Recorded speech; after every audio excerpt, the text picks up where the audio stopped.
No matter if points are gained or points are lost, there will be much to discuss. For analysis regarding tonight's Winnipeg Jets game, here are Dave Manouk, Ezra Ginsburg, and your host, Drew Mandel.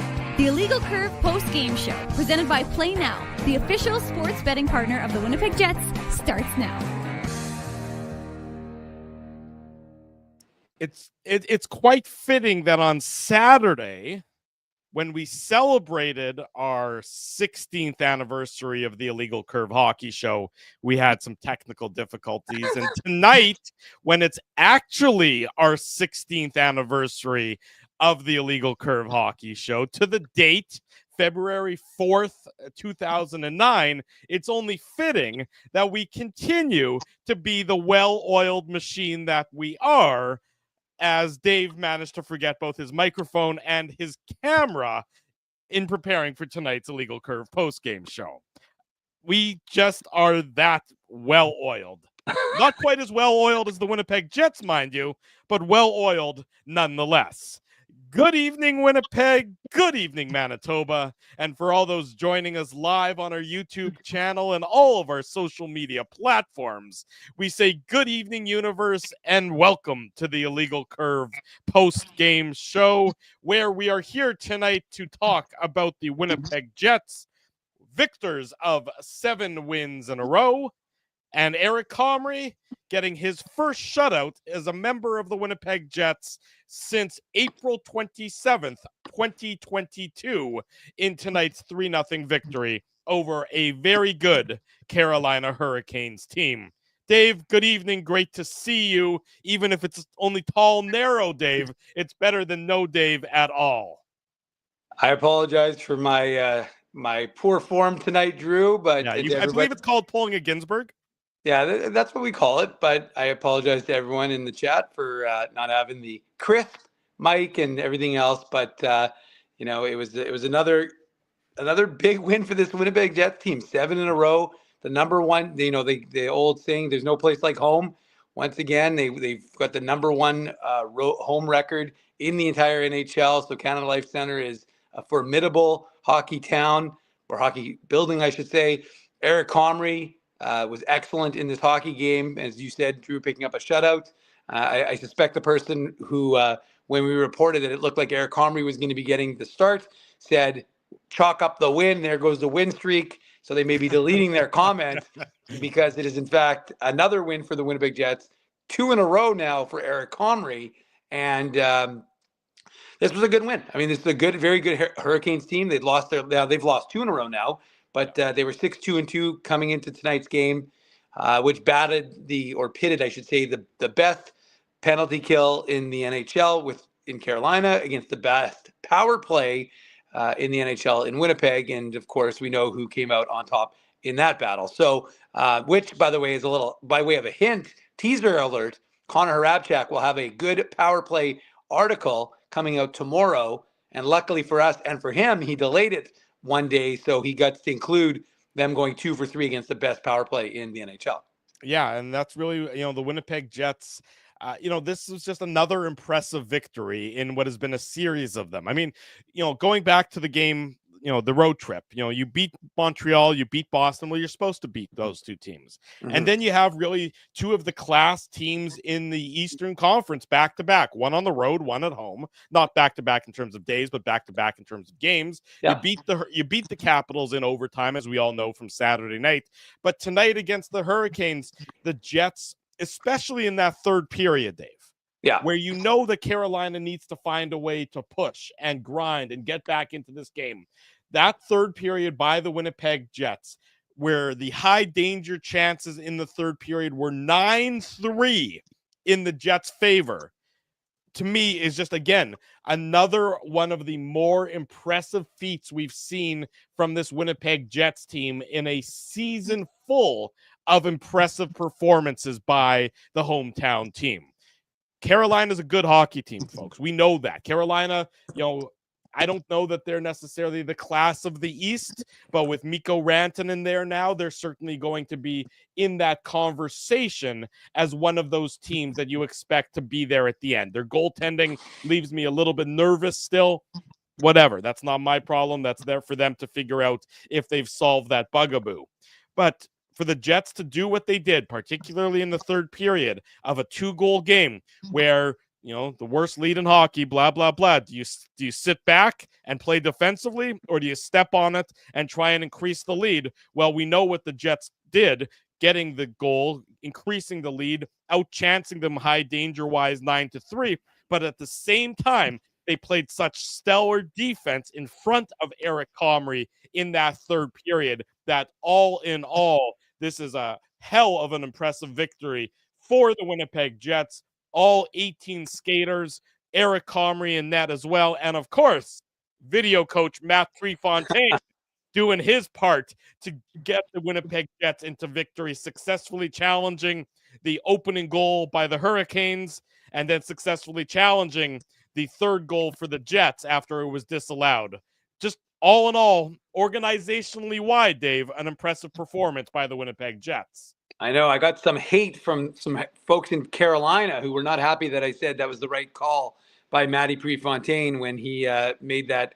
Now, the initial replay, I don't know how they showed it at home, but when we were watching the game at obviously live inside Canada Live, the first two replays that they showed really don't indicate how Rantanen came through and knocked Comrie's stick away. And I know we'll get into it in the recap, but the third one I thought was pretty evident when you looked at it from over the top.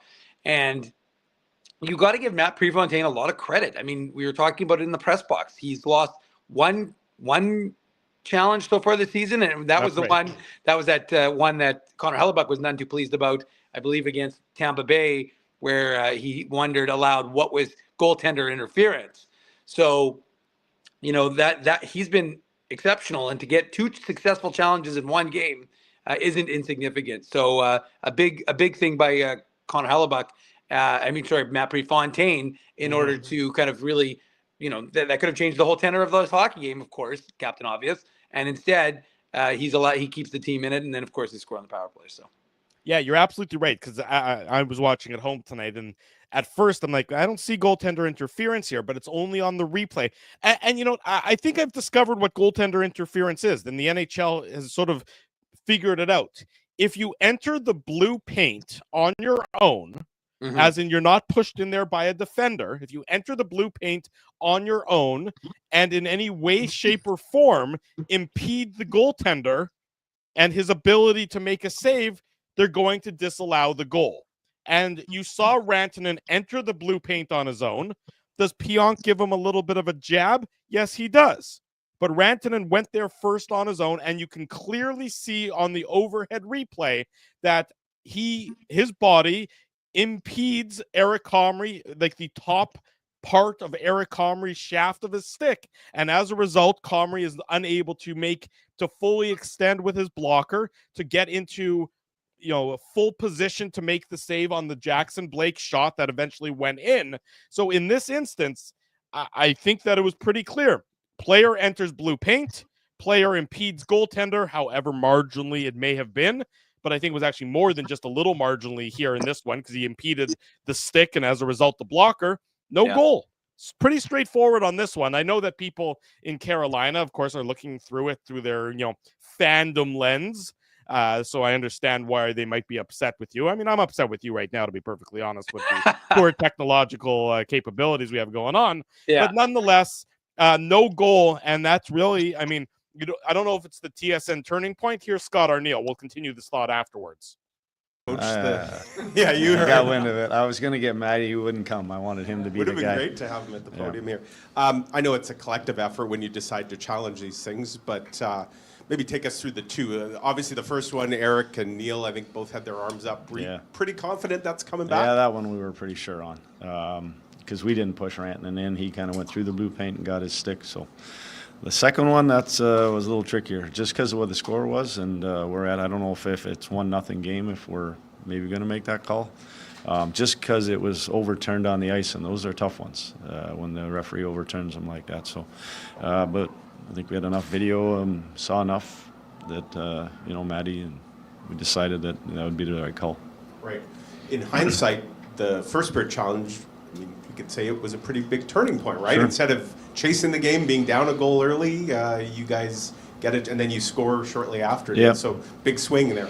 Yeah, I mean, anytime those challenges go your way, they're boost. They boost you, and like you mentioned, if they get off and get a 1-0 lead, they're on the road and they can shut down with the best of them. And but I like the way we responded. Our second power play, scoring both those power play goals. I thought they did a great job. Like they've done most of the year. So those were big moments, and that led to that win. And just on starting Eric tonight, was this just a case you don't want maybe Connor to have too much of a break if he had played tonight and then say not Friday going into? You got listening devices in my office now? No, exactly. Yeah, because I don't think. There'll be some practice, but I think the U.S. starts next Thursday, so had a little bit to do with it. Yeah, we wanted to make sure that Combs was going to play one of the two. Just decided that we'd have Helly do the last one. Turned out pretty well. Now I told you who my goalie is on Friday. Gotcha. Nino gets the goal, and at the end of the first period, there's that shot block that everybody saw. He's also a big part of that line that's having success without Adam Lowry on it. What can you say about his performance? Yeah, this is one of his better games. He's played some good ones, some strong ones, but I thought tonight in all areas, like you mentioned, in our end of the rink, he did a lot of good things.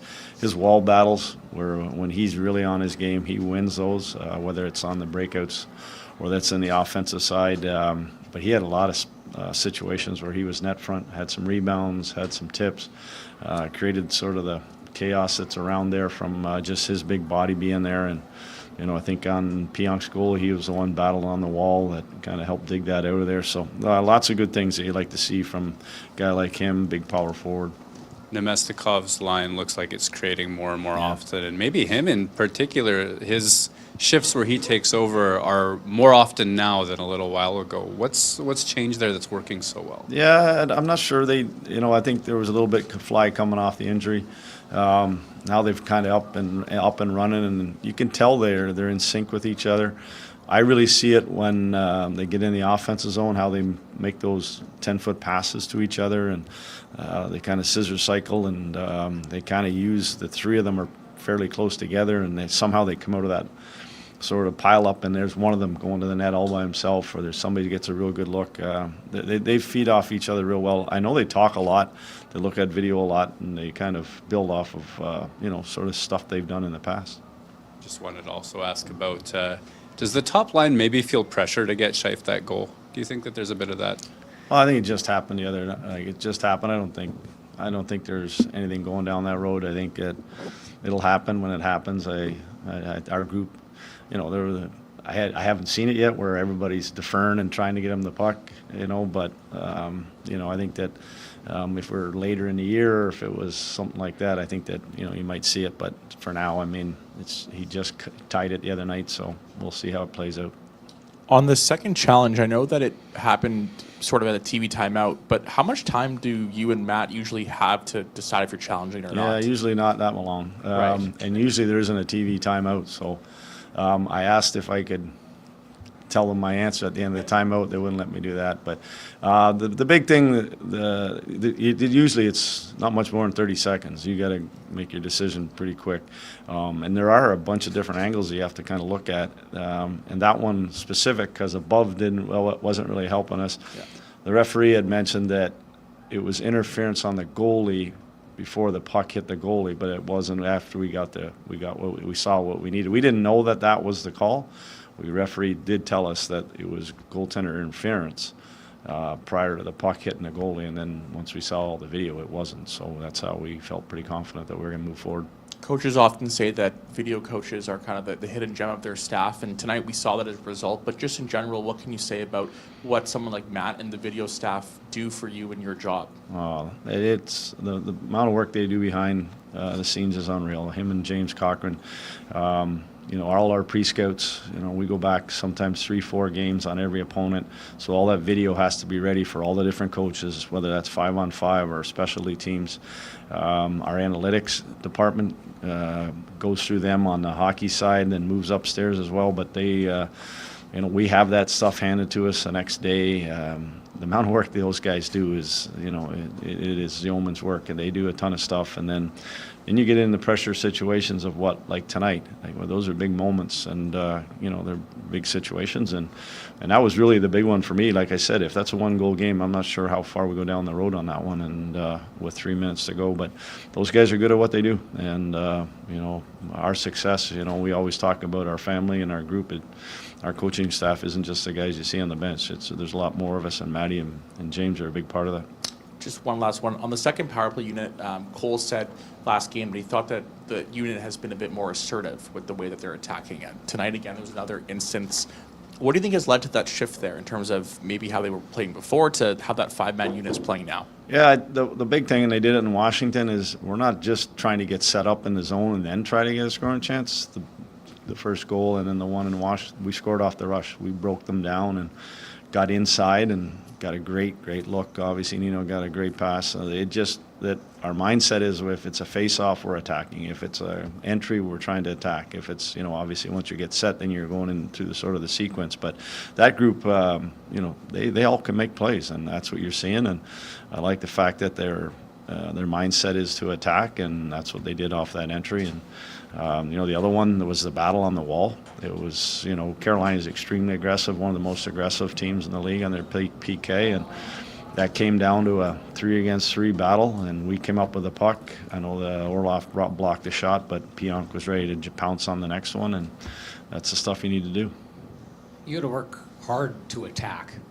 You could see in a lot of your opposition tonight, like their body language. You guys are a frustrating team to play against. It's a grind, and you guys just quite often outwork your opponents. Nino was saying that work ethic comes from the idea that everyone's got a high standard for each other. In your time here, when did you kind of see that lock in, the idea that everyone around the room is looking to each other and saying, you got to bring more? Well, I think it's just been building for me the last 2.5 years. It's been something that you're trying to implement. I think the buy-in from everybody, that everybody plays the same way when we don't have the puck. Everybody tries to do a lot of that. I mean, skill set's different for everyone, but we try and do a lot of the similar things. Our D-zone, how we play without our puck, there is no one way for one group and another way for another. That's the buy-in part that happens from everybody. It just seems that tonight for that game, that first period again was another real solid first period, and I agree with you. I think we frustrated them a little bit. We got them on their heels. We got playing fast against them. The second period, they did turn it a little bit, and they got after us, and we got stuck in our end. But I really loved our third. I think we had the chances in the third were 6-1 for us, and that's what I like to see. That's the mentality of us taking it to teams, playing jet hockey, and that's the buy-in, everybody doing it. When we do it, we get results from different lines. We get results, from different defensemen, and that's our success comes from our team game. Yeah, the way you defend.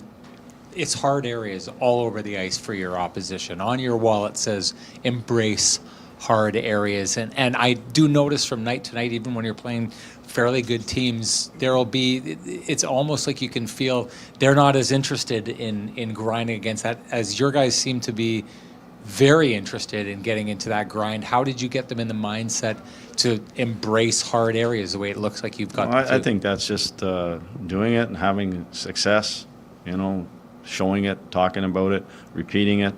We've been doing it since game one. It's hard to play a 60-minute game that way. You're going to have your ups and downs, but when you do, you do all those right things, it leads to the offense, and then we've been able to score, and that is really us getting out and ahead on teams. And then they have to really try to get through us, and that's kind of the whole idea behind things is we want to be frustrating to play against, and like I mentioned, you can't do it all 60 minutes. It's hard to do, but at the end of the day, if you can frustrate teams enough, they'll make a mistake. They'll turn them, at the wrong time, and that's when you capitalize on it. Thanks. Thank you. Thanks. There he goes, Winnipeg Jets head coach Scott Arniel tonight here on the Illegal Curve post-game show. Post-game show, of course, presented by our friends at Play Now. Very happy Winnipeg Jets head coach, for obvious good reason, giving praise, as he rightfully should, to the unheralded members of his coaching staff. Matt Prefontaine, of course, leading the video operations crew. They were key for the Winnipeg Jets tonight in giving the Jets, taking one goal off the board for the Hurricanes and then giving the Jets another goal in the third period. Certainly an insurance marker late in the third period on the Jets' way to a 3-0 victory over the Carolina Hurricanes, a very good Carolina Hurricanes team. 7 wins in a row for the Winnipeg Jets. They finish off the pre-Four Nations Cup schedule, portion of the schedule, Friday night against the New York Islanders, looking to make it an 8th straight victory. That all come Friday night. And of course, a reminder, Friday afternoon, 12 noon, we'll be at City Place for a live on location, a special pregame edition of the Illegal Curve Hockey Show. So join us in the food court at City Place on Friday at 12 noon. And then, of course, after the game, 9:40, 9:45 for the Illegal Curve post-game show. So a busy Friday coming your way, and then a busy Saturday, and then we all go away for a couple weeks until we reconvene on the 22nd of February. But tonight, Dave, lots to talk about, lots to like from a Winnipeg Jets performance. As Scott Arniel said, and our buddy Sean Reynolds said, the Jets are a hard team to play against. And I do think there's something to be said that Carolina, as the game went on, were less and less interested and disinclined to have to go to the dirty areas to beat the Winnipeg Jets. And particularly in that third period, the Jets owned that portion of the ice. And that's why they were able to come away with the victory as they did. Yeah, and it was their fifth. They was close, and especially in terms of a shot volume team like Carolina, Drew. They ended up with 29, so that was the 15th straight game now. The Jets have held their opponent to less than 30 shots in the game, and it was funny because Mike McIntyre and I were talking about it in the press box before the game, after the first few minutes of the game, and it was like, well, they could eliminate that stat, but the Jets somehow preserve it. And Eric Comrie, of course, like you said, picks up his second shutout for the Jets and third for his career. Really good game. And again, one of these games that, it's worth mentioning. This is a Jets team that has now won 7 straight games without Adam Lowry. Mm-hmm. They've been without Morgan Barron since the Montreal game, so they've won 3 games without Morgan Barron. Parker Ford has stepped up and he's looked good in spurts. I thought the Niederreiter line I thought Niederreiter was excellent in this hockey game. I agree. I thought he was the best player. I thought Eric Comrie made a lot of really nice saves. I think like high danger chances were in the first were like, what were they, 6-6 at 5-on-5? In the first period, they were 6-6. That's right. Yeah. 6-6 after 23. Then it was 9-9 after 40, and then the Jets just absolutely controlled that third period. 9-3. The high danger chances in that third period for the Jets. Right. So you like the fact that, like I said, I thought Nino Niederreiter was excellent, and as they said, Cole Perfetti, I thought had another strong game. I mean, ever since he assumed the alter ego of the Prick. He's been putting up, I think he's got 4 goals and 4 assists in the 6 games since. So of course 3 of those goals came in one game. But the truth is that he's been performing more. And you look, there's you've got to give Carolina credit, right? I mean, they were managed to hold the Scheifele line to 0, and that's why you have depth, though, Drew. Right? That's the reason why when Adam Lowry goes down, and we talked about it either on the Saturday show or the last post-game show. A guy like Rasmus Kupari is getting opportunity, and you have to be able to take advantage of it. David Gustafsson, another strong play that leads to a goal, and we'll get into that, of course, when we start our actual game recap here. But there are the role players the Jets are winning in different ways, and that is the key to success, at least from my perspective. To your point, so you talk about Scheifele, Velarde, and Connor. Tonight they were held to a grand total of 2 shots on goal. Yeah. Scheifele didn't even have a shot on goal in tonight's game, which is not something you would typically hear from that line. But one of the key plays in my mind in tonight's game happens in the third period when it's still just a 2-0 game. It's still a close game. Yeah. Scheifele, gets taken down in the neutral zone. Looked like he got a stick maybe up high. And what happens? There's no call. Whether or not there should have been one, I don't have an opinion on him. It's unclear to me. I didn't see a good enough replay. But he gets right back in the play. He hustles back into the defensive zone, and he intercepts a pass that's right in the slot. Which would have led to a great Carolina opportunity. Instead, he gets back on defense. He transitions the puck all the way single-handedly back up the ice and gets it deep into the Carolina zone. It's a little play. It's not a significant play in the course of tonight's game, but it just goes to show the manner in which all 12 forwards and 6 defensemen for the Winnipeg Jets, that would be a lot of forwards, are buying in to the small parts of the game. And it's not necessarily something new that we've seen this year. It's been sort of standard operating procedure for this team all season long. But that's one on a night where he was otherwise quiet and where his line mates were otherwise quiet. And the power play, it was the second power play unit that got both goals. That's just a little play from Mark Scheifele where, again, he's a leader in that dressing room. He's a leader on this team. He gets back and he makes that defensive play and he breaks it up and transitions the puck. Just small things like that are why the Jets are so difficult and so frustrating to play against for their opposition.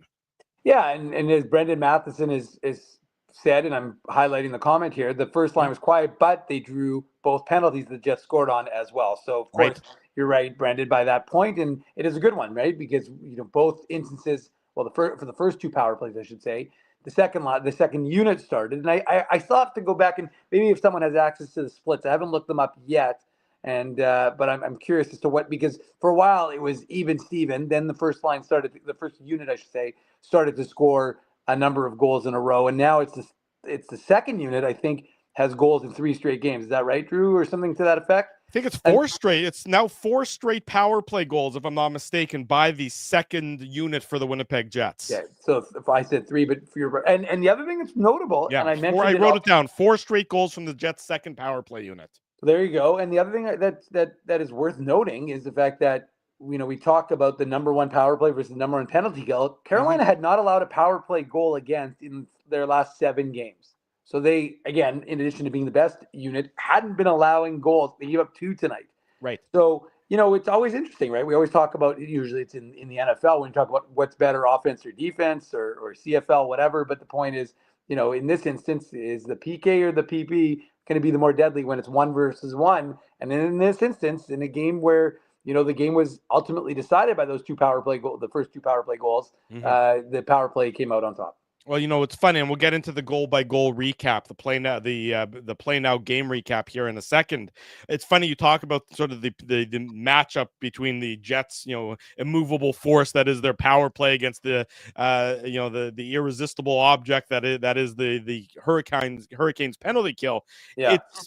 It was the Hurricanes making errors on their penalty kill that I thought led to the Jets' 2 goals, whereas the Jets just did. You have to almost play a perfect game against the Winnipeg Jets as of late in order to beat them. That, any slip up, any error, the Jets seem to be capitalizing on and seem to be making the opponent, pay for those mistakes. Whereas the flip side to that is the Jets themselves are either not making that many mistakes, not making those crucial errors, and or are able to overcome their errors. I mean, this is their 3rd straight 7-game winning streak of the season.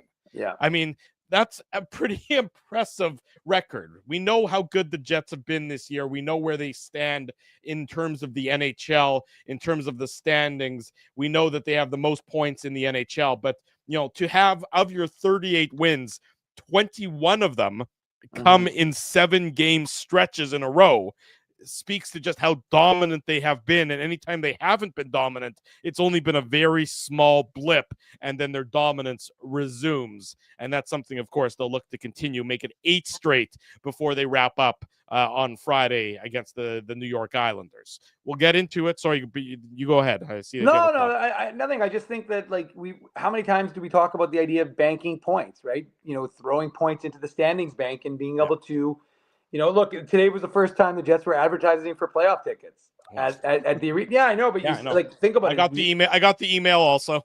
No, well, this wasn't an email. This was like on the Jumbotron. But it was both. Yeah, no, I know they went out to season ticket holders. My point is that, Scott Arniel, Kevin Cheveldayoff, whenever we've heard them talk, they say, well, we got to make it first, then we blah, blah, blah. And I understand that the coaching staff and the general manager are very different than the people who have to sell tickets. But I'm just saying, it's just the mindset is already starting to switch. And that was what we understood. There's 3 sections to the season, right? The pre-Christmas break, Christmas to Four Nations, Four Nations to the playoffs.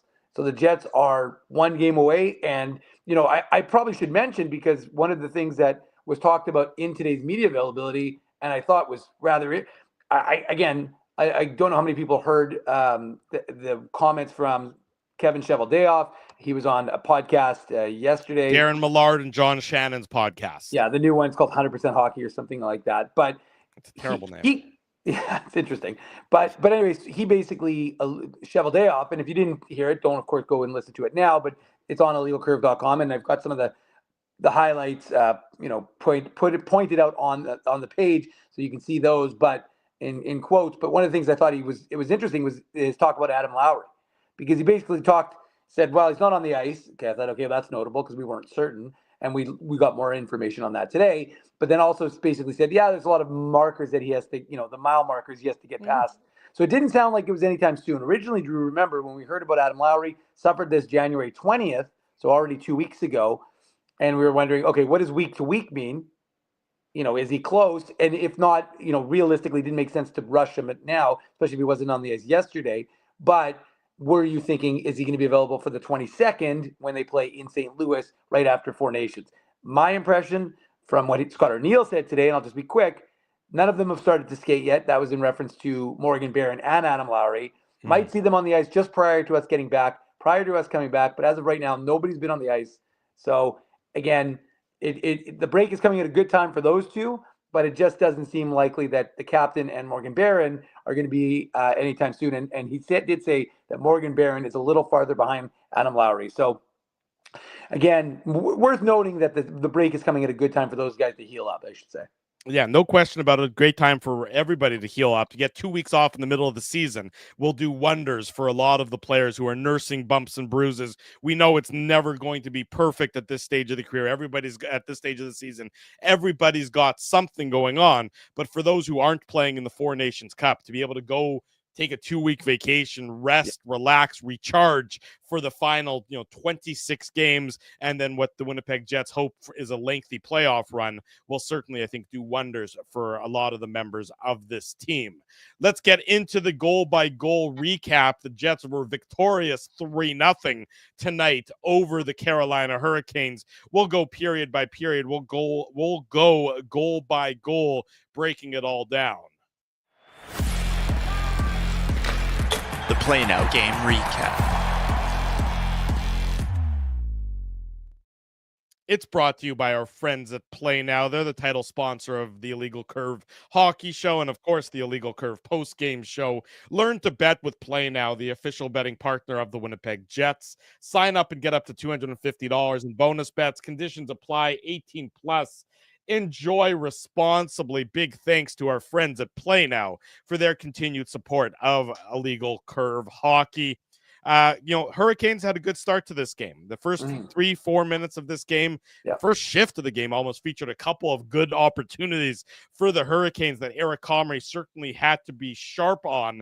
And Carolina had the ice tilted up until a nice shift by Kupari, Niederreiter, and Appleton. This happened about the 4 or 5 minute mark of the first period, and that's sort of when the Jets began to get into the flow of the game. No surprise that was the line that was really a tone setter for the Winnipeg Jets. Nino Niederreiter, you heard from him multiple times. You heard Scott Arniel talking about him in tonight's game. He was really impactful for the Winnipeg Jets in tonight's game against his former team, the Carolina Hurricanes, that, of course, I think 2 teams ago before he went to Nashville. But he was certainly noticeable. He did all the good things that the Winnipeg Jets expect of him.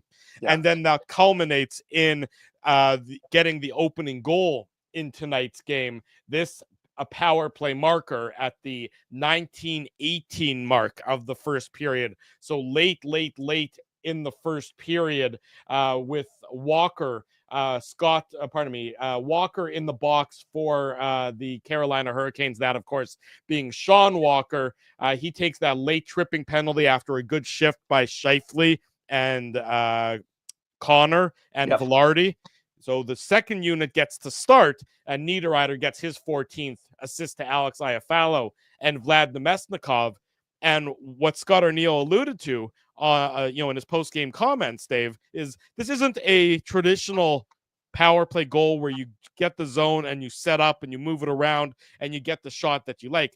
This is a goal off the rush. And this is, again, I think the second or third straight game now where the Jets, especially that second unit, has scored off the rush on the power play as opposed to the first unit, which is very much more about setting things up. You watch this goal, and I'll let you get in here in a second, and Brent Burns just pulls himself completely out of the play in chasing Vlad Nemesnikov on this one as the Jets gain the zone. Brent Burns just pulls himself completely out of the way. Chases after Iafallo. Iafallo is then able to step around him, and nobody's on Niederreiter. Great pass over to Niederreiter, who wires it past Kochetkov to give the Jets the 1-0 lead.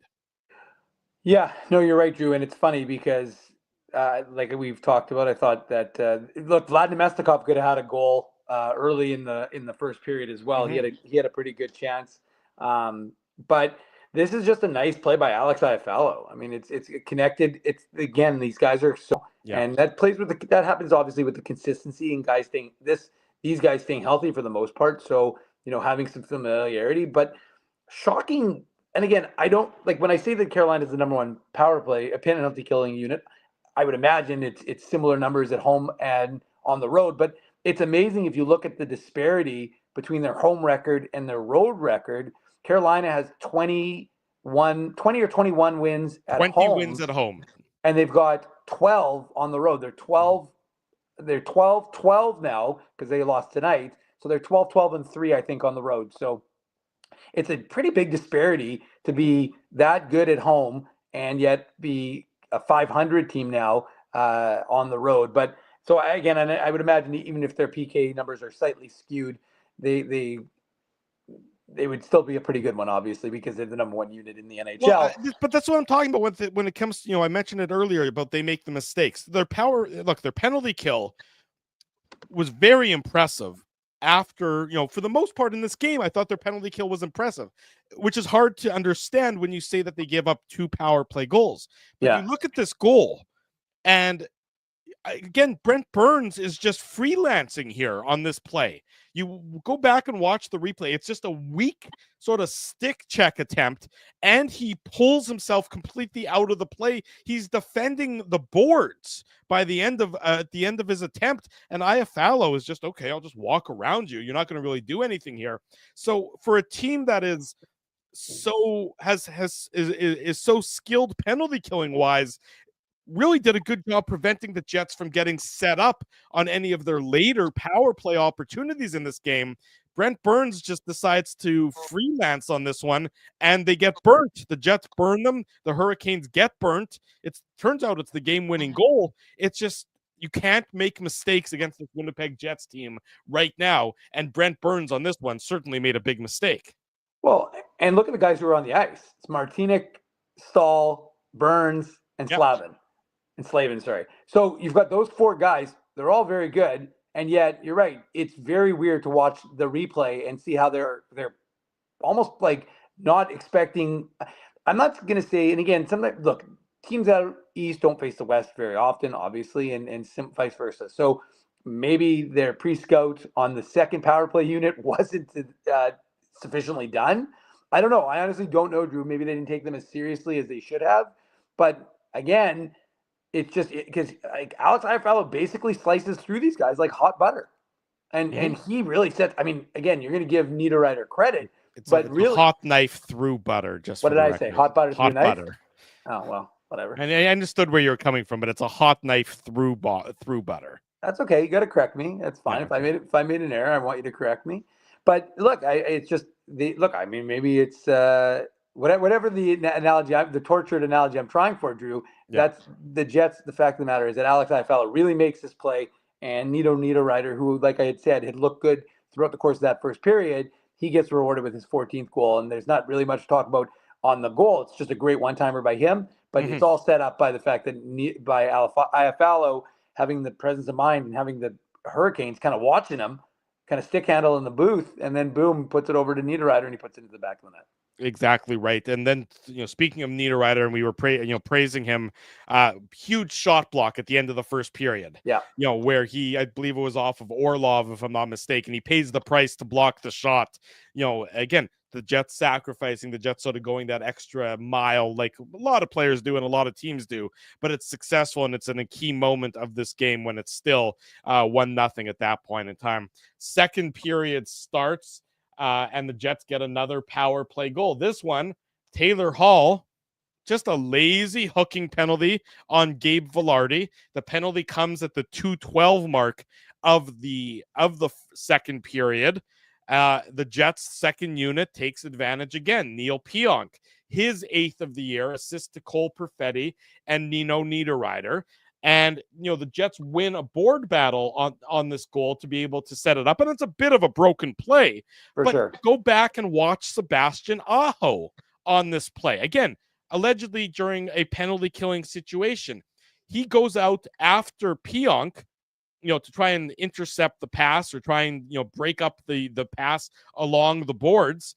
Pionk, and he just waves at Pionk.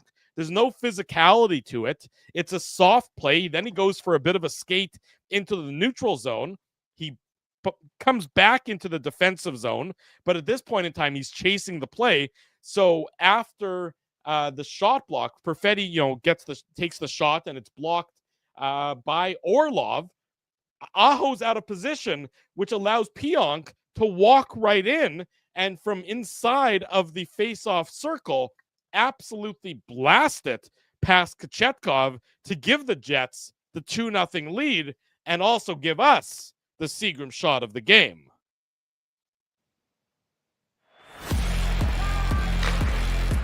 The Seagram shot of the game. Big thanks to our friends at Seagram's for their continued support of the Illegal Curve post-game show. Seagram's 83 is Manitoba's favorite Canadian whiskey. Canadian whiskey. Canadian whiskey. Big thanks to our friends at Seagram's for their continued support of the Illegal Curve post-game show. But Pionk with an absolute wire. I mean, he steps into it from great shooting position, makes no mistake on it. But again, Aho is, I don't know if he's looking for more than is there, but he's just taking himself out of the play rather than sort of maintaining the aggressive structure. I like the aggressiveness of the Hurricanes penalty kill. Yeah. When you're aggressive and you miss, and then you go for a skate, and then you put yourself out of position, that aggressiveness can come back to bite you. Yeah, and like you said, Drew, they play that aggressively, but then you've got two guys. I think it's Stahl who fell. That was the second player after the attempted block, or the block, I should say, of the Perfetti shot. But there's a couple of things that I want to take note of. Number one, I love Perfetti's persistence along the boards, because that's what we've been hearing about him, is that willingness to use his size and using his intelligence to separate guys from the puck, and he does that on this play. And even though his shot does get blocked, like you said, it's a bit of a broken play, but it ends up on the stick of Neil Pionk. The other guy who deserves highlighting, and I've mentioned his name multiple times tonight, but Nino Niederreiter. I mean, he takes away the eyes of Kochetkov and perfectly creates that screen. So Pionk it's a great shot, but it's a lot easier of a shot to get past the goaltender when you have a good screen. And then one of the things that we've talked about, especially I feel like in the mid part of the season, probably when the Jets were undergoing some of their struggles, Drew, was this idea of the Jets weren't creating enough chaos in front and not setting up screens. But here's a perfect example where Niederreiter recognizes, hey, he does two things. Number one, he screens him for the shot. And then number two, after the shot is underway and Kochetkov can't see it, Niederreiter slides to the open spot. So if he makes the save, he's available to put it's just a smart play by a smart player. So you like the fact that they're this second unit, like you mentioned, 4 straight games or 4 straight goals for this second unit, and you need that. You need to have both of the units playing well, and again against the Carolina team that has been so successful on the PK, it is a huge way to go, especially if the 5-on-5 wasn't. I mean, neither team was dominating the other at 5-on-5. Right. So special teams is where you're going to have some success. And we know that Carolina, even though they got that goal, which was ended up being disallowed, or sorry, I should say overturned, which I guess is basically the same thing. Yeah. But the fact is their power play is not particularly strong. It's a 21st ranked power play in the NHL, whereas the Jets PK, it's interesting how they both have one extreme strength. The Jets PK is 16th overall. But this is, again, you're taking advantage of your biggest strength. And when we talked about it, when your first line isn't generating a ton, well, then here's a way to do some damage. And you do it with the second goal of the game and created that insurance your team needed. Since January 1st, the Hurricanes' power play has been clicking at 4.8%, which is dead last in the NHL. Is that good? No, it's not good. In fact, it's not good at all. But that's how bad their power play has been in the last 4+ weeks. It's been absolutely abysmal. You got to see it tonight as well. They got very close, though, with Parker Ford in the box for what I would describe as a bit of a questionable tripping penalty. I thought there could have been some embellishment there as well, but nonetheless, Ford is in the box for tripping Rantanen, hits the post, comes so close to cutting the Jets' lead in half. The Jets were then able to clear it out. Carolina at times was guilty of overpassing in tonight's game. I think I saw a tweet from our friend, guy who covers the Hurricanes. Oh boy, his mind. Are you talking about what's his name? I'm gonna have to look up his name. It's his mind. It's not Corey Lavalette. It's the guy from the Rally News and Observer. Oh, you're talking about Chip Alexander. Yeah, Chip Alexander. Thank you. Chip Alexander said that sometimes watching the Hurricanes try offensively is like watching somebody get blood from a stone. And I think it was one of those games tonight for the Hurricanes. To the Jets' credit, Hurricanes though came the closest they came. Well, first of all, the disallowed goal, and then the closest they came after that would have been the hitting the post by Rantanen on the power play. Eric Comrie was great for the Winnipeg Jets. He made big saves. He looked so confident and comfortable. How many rebounds did he give up in the course of tonight's game? Very few. So Eric Comrie, this is just a terrific performance for him. Well deserving of the first star in tonight's game. We talked about the third period, a dominant third period by the Winnipeg Jets, where they just said to Carolina, our will is stronger than your want. That's what to the Hurricanes, and they showed it, in the high danger chances, and they showed it on the scoreboard. Eventually, first Vlad Nemesnikov's goal gets disallowed, but where is he when he scores this goal? I know it doesn't count, but where is he? He's right in front of the blue paint. Yeah. He's right in the dirty area where, then it gets called back for a kicking motion. I don't think he deliberately tried to kick it, but it definitely, was a kicking motion by the rule of the law, so no goal there. But the Jets respond very quickly thereafter. Rasmus Kupari, his 5th of the year, assist to Mason Appleton and David Gustafsson. Just look at the people who are on the scoreboard tonight for the Jets. Niederreiter with a goal and an assist. Iafallo with an assist. Nemesnikov with an assist. Pionk with a goal. Perfetti with an assist. Kupari with a goal. Appleton and Gustafsson with assists. Depth of your lineup contributing offensively when your top guys aren't going. I don't know why this goal was disallowed to begin with. This was just hard work. Kupari stops outside the blue paint. The puck gets in there, and he's allowed to go in there once it's in there. And he didn't impede the pad. He didn't shove the pad in. I thought it was a good challenge by the Winnipeg Jets, because at the same time, remember, if they give up, if they say, let's say it's no goal. Let's say, the refs rule no goal. Yes, the Jets are shorthanded, but what did I just say about the Hurricanes penalty power play? 4% success rate in the last month. So it's probably a worthwhile gamble. Of course, it ended up being a good goal that made it 3-0, and that was all she wrote for tonight and the Winnipeg Jets, Dave. Yeah, look, I can understand why the refs potentially saw goaltender interference here. I mean, again. Mm-hmm. Everybody in the chat, everybody who watches hockey, plays hockey, how fast it happens. So you can understand why this was seen potentially as goalie interference, especially depending on the angle that the ref is looking at. Svechkov's defense there is abysmal because he basically allows Kupari to have he turns completely the wrong way. So Kupari is alone in front. But like I said, I think I gave credit to David Gustafsson for the rush, but it obviously was Mason Appleton who had received the puck from Gustafsson.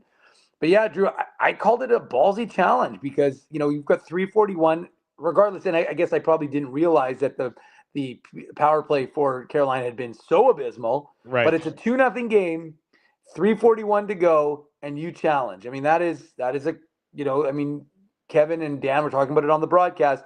You want to show your team that you've got their back, which is good, but at the same time, that you've just had one goal disallowed in the Nemestikov goal, and you're putting yourself at a risk. And good on the Jets for having confidence in, again, their you could see the reaction from the bench. Nikolai Ehlers obviously reacted. You saw the reaction from Mason Appleton on the ice and Rasmus Kupari, who were kind of somewhat incensed about the fact that it was disallowed. So yeah, I mean, I just like the fact that it was nothing but safe plays, right? Like, it was along the wall. You weren't putting yourself at risk. And then this line was moving their feet and creating. And there were a number there. Mason Appleton actually, I thought, had a good game. Yeah. And it was funny because yesterday Mason at practice at Hockey for All Center, Mason Appleton was the only guy wearing the red pants of the Heritage Classic ones. And we kind of joked. I mean, I should say Josh Morrissey was wearing his Team Canada pants and his Team Canada gloves. Connor Hellebuck, if you didn't see it, of course, we got it on the Illegal Curve Instagram. He had his USA helmet on, and Kyle Connor wasn't wearing anything. But Mason Appleton was wearing his Red Heritage Classic pants, but every other Jets player was wearing their blue ones, the regular ones. And we were like, and then I realized tonight he was injured during the time that they wore the Heritage Classic last, so I suspect he hadn't worn his in a while. He was so working it in. Yeah, so he was breaking him in yesterday at practice. But I thought he had a strong game. I thought he made one play along the wall that I don't remember which Carolina Hurricanes player had intercepted it, but it would have resulted in a Jets, I think, a breakaway for Kupari. But it was a really smart play by Appleton, just a nice play by the Hurricanes to knock it down. But there were a number of plays where, and there were a couple of rushes that Mason Appleton had in tonight's game. I thought he had a good game. So there were a number of guys that stood out to me in tonight's game. And like I think how I started off tonight's show, Drew, to me, depth is what is the story. Obviously, Eric Comrie having a shutout performance. Every guy in that room is going to be beyond ecstatic for him and for the team to get that shutout. And like I said, his first of the year. But, again, a number of guys stepped up. And here's another example of this line giving you energy and giving you a 3-0 lead and putting a seal on the deal with 3:41 to go in the game. And then the only thing that was in question over the last 3:41 was, would Eric Comrie get his third career shutout, his second as a member of the Winnipeg Jets? And the answer, of course, is yes, he did. And you could see the excitement and the happiness that everybody on that Jets roster has for him. I mean, besides, as we've well documented, he's the nicest guy in the history of the world. And you know how good he is in that locker room. They had him mic'd up. I guess it must have been the Boston game last week, because and they showed it during the intermission, and it just I'd watch. They should have Eric Comrie mic'd up every game, because it's just the running commentary and him singing along was just thoroughly entertaining. And so when you see good things happen to what appear to be pretty decent people, that's always exciting for everybody involved. Jets 3-0 victors, 7 wins in a row now. By the way, the Jets penalty kill over the last month, 13th in the NHL. So, for what was a big bugaboo, especially when Dylan Sandberg was out of the lineup, they're now inching towards the top half. They're 17th overall in the NHL, but over the last month, success rate right around, actually, I guess tied for 12th with the Tampa Bay Lightning. And so we know how good the power play has been. The penalty kill was perfect again tonight. So good things all around for the Winnipeg Jets. 1 game to go Friday against the New York Islanders, and then they get the 2 weeks off for the Four Nations Cup. When we come back here on the Illegal Curve post-game show, Eric Comrie compared somebody on the Winnipeg Jets to Connor McDavid. We'll tell you who that is after these commercial messages. Drew Mandel, Dave Manouk with you. It's Tuesday night. The Illegal Curve post-game show rolls on. Don't go anywhere. We want to thank you for not betting with Play Now and choosing our illegal gambling sites instead. Because we couldn't afford things like this without your money. So much of your money. Now you might have questions like, Do our profits benefit your community? No. Or bet with Play Now, Manitoba's local legal and secure gambling site. Dining, entertainment, parking, and convenience, all in one spot. City Place is located in the heart of downtown Winnipeg, attached to the Canada Life Centre. Whether you're working, living, or out for a night in the downtown, make City Place your go-to destination before or after the fun finds you. Lunchtime, game time, anytime, visit City Place at 333 St. Mary Avenue, next to Canada Life Centre.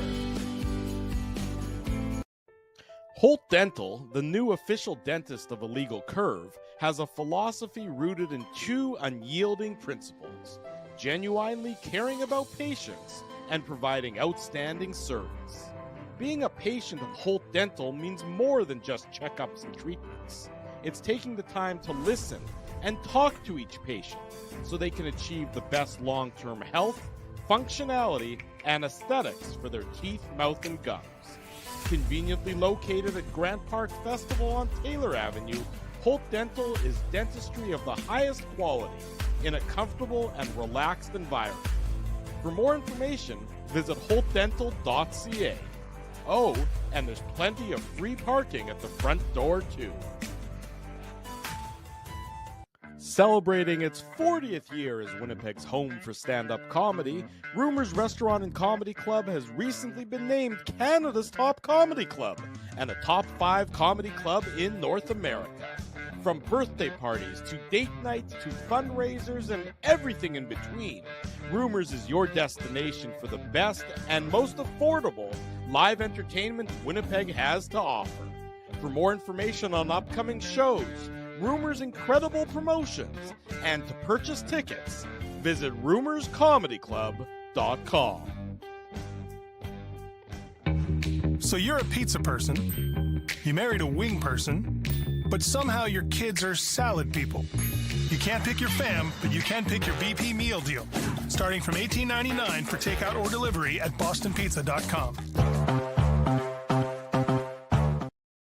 10 minutes before the top of the hour, welcome back to the Illegal Curve post-game show. Drew Mandel, Dave Manouk with you on this Tuesday night, talking about the Jets' 3-0 victors over the Carolina Hurricanes. Couple reminders. Here's 3 scheduling reminders for you. So Friday afternoon, 12 noon, City Place, downtown. Also, of course, live here on our YouTube channel, the Illegal Curve pregame show before the Jets and the Islanders. I don't know why Dave has balloons going up on his screen now, but that's a separate issue entirely. This is what happens when you do the show off of an iPhone. Anyways, 12 noon on Friday, the Illegal Curve hockey show. The Illegal Curve postgame show, Friday, 9:40 p.m. That's after the Jets and the Islanders. Saturday morning, the Illegal Curve hockey show like normal. And then 2 weeks from then, when the Jets return to the ice on the 22nd of February, that's a Saturday night. Saturday morning will be the Illegal Curve hockey show. Then that's Saturday night. Jets at the Blues. We're live at Boston Pizza on Taylor Avenue for the next edition of the Illegal Curve watch party and the Illegal Curve live on location post-game show. So that's coming up on the 22nd, so the 7th, and then the 22nd for live on location shows. Be sure you're following us all over all of our respective social media platforms on the website, and you'll, of course, never miss a minute of Illegal Curve, either live on location or, just broadcasting from our respective studios. I mentioned Eric Comrie and comparing somebody to Connor McDavid. Here is a snippet of what the Winnipeg Jets goaltender, shutout maven, Eric Comrie had to say after tonight's game. Matty's the best in the business. So, when I was in Buffalo, our video coach there is we're talking about Matty like he's the greatest thing ever. He's the Connor McDavid of video coaches. It was so when I was there, they were I actually, this is an actual conversation I had with the video coach, Justin White. He goes, Matty Prefontaine, what's he like as a guy? How good is he? And I was like, okay. Now I understand how good he is. Because, when when they had their analytics meeting, he's the one leading the charge. He's the best in the business. We're lucky to have him. So Matty's the best in the business. There's Eric Comrie speaking about Matt Prefontaine effusively. I hope Eric drinks decaf, because I can't imagine if he has caffeine coursing through his system on the regular basis, just how hyped he would be. But you can't help but love the enthusiasm and sort of just appreciate that joie de vivre that he demonstrates on a night in, night out basis, Dave. Well, you're right. We've covered him his entire career, and we've covered him since he was drafted way back in the day in 2013 at the draft in New Jersey, Drew. So we've had him on our show multiple times, and of course covered him when he was with the Moose and with the Jets, and the first time, the second time, the third time, the fourth time, the fifth time. I mean, he and Winnipeg are interconnected. So. Yeah, there's no question about. Look, it's interesting, right? I mean, that's kind of the behind the scenes stuff that we take for granted, and we don't. Or I shouldn't say take it for granted, but we're unaware of. But we even we joke around, right? We say, don't bet against Matt Prefontaine. And how many steak dinners has he gotten? And like I said, I think the Jets have only lost the one challenge all season. Yep. So I mean, they were 5 for 6 entering tonight, and so they got 7 for 8 after the end of tonight's game. Yeah, so I mean, it's not insignificant, because how many hockey games, and maybe Scott O'Neill's a little more conservative than Paul Maurice. Paul Maurice, I feel like he was a little more, a little bit more, active in using his challenge. But ultimately, I don't know. I will say, and I will be honest, I don't know that for a fact. I'm just kind of speculating that as to what I seem to remember over the years. But ultimately, at the end of the day, I mean, it's worked out very well for this hockey team, and it definitely, I think, had an impact on tonight's hockey game. It's hard to argue otherwise, right? So, it's not a surprise to me that they appreciate what he does for this team, and it's just, again, another example of a guy who plays a role, even though he's not wearing skates and has a chance to either score a goal or prevent one, but having an impact of what's happening on the ice. Yeah, no question about it. Last comment from Eric Comrie tonight. He came out after the game, and of course, as the first star, received a rousing ovation from the fans that were in attendance at the game tonight. Quote, I just try and go out there and give it my best for these fans. I'm so thankful they acknowledged me after the game. It's a great place to play. I love playing here. I always come back, right?